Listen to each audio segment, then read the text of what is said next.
ঢাকাই চলচ্চিত্রের movie Lord ও দানবীর খ্যাত অভিনেতা মনোয়ার হোসেন ডিপজল। বর্তমানে তিনি পালন করছেন বাংলাদেশ চলচ্চিত্র শিল্পী সমিতির সাধারণ সম্পাদকের দায়িত্ব। পাশাপাশি নতুন বেশ কিছু সিনেমার কাজ নিয়েও ব্যস্ত আছেন। মহান বিজয় দিবস উপলক্ষে সবাইকে শুভেচ্ছা জানিয়ে প্রকাশ করেছেন একটি পোস্টার, আর তাতেই শুরু হয়েছে সমালোচনা। কারণ রাজনৈতিক দৃষ্টিভঙ্গিতে বানানো হয়েছে পোস্টারটি। 16 ডিসেম্বর সোমবার পোস্টারটি ডিপজল নিজের ফেসবুক পেজে পোস্ট করেছেন।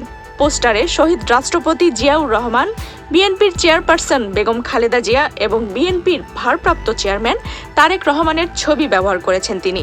অথচ একাদশ জাতীয় সংসদ নির্বাচনে আওয়ামী লীগের মনোনয়ন প্রত্যাশী হয়ে নির্বাচনী প্রচারণায় অংশ নিয়েছিলেন তিনি।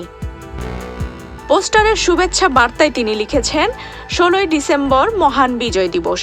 যাদের মহান আত্মত্যাগে আমাদের এই স্বাধীনতা, সেই সব বীর শহীদদের প্রতি গভীর শ্রদ্ধাঞ্জলি। তিনি আরও লিখেছেন, লাখো শহীদের রক্তে লেখা বিজয়ের এই ইতিহাস। মুক্তির বার্তা নিয়ে বারবার ফিরে আসুক ডিসেম্বর মাস। ডিপজল আগে থেকেই বিএনপির সমর্থক। এমনকি বিএনপির সমর্থন নিয়ে তিনি 1994 সালে ঢাকার 9 নম্বর ওয়ার্ডের কাউন্সিলরও হয়েছিলেন। জানা গেছে 2018 সালে একাদশ জাতীয় সংসদ নির্বাচনকে সামনে রেখে ঢাকা 14 আসন থেকে আওয়ামী লীগের মনোনয়ন ফরম কেনেন মনোয়ার হোসেন ডিপজল। ধানমন্ডির আওয়ামী লীগ সভানেত্রীর কার্যালয় থেকে মনোনয়ন ফরম সংগ্রহ করেন তিনি।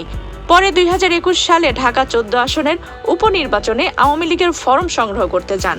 তবে পরিস্থিতি অনুকূলে না থাকায় ফরম না কিনে এক প্রকার চুপিসারে বের হয়ে আসেন ডিপজল। কারণ হিসেবে জানা যায়, আওয়ামী লীগের কোনো পর্যায়ের প্রাথমিক সদস্য পদেই ছিলেন না ডিপজল। আওয়ামী লীগে বা এর কোনো সহযোগী সংগঠনে যোগদান করেছেন এমন প্রমাণপত্র দেখাতে বলা হলে তিনি তা দেখাতে পারেননি। আফসানা রিপা, বাংলাদেশ প্রতিদিন।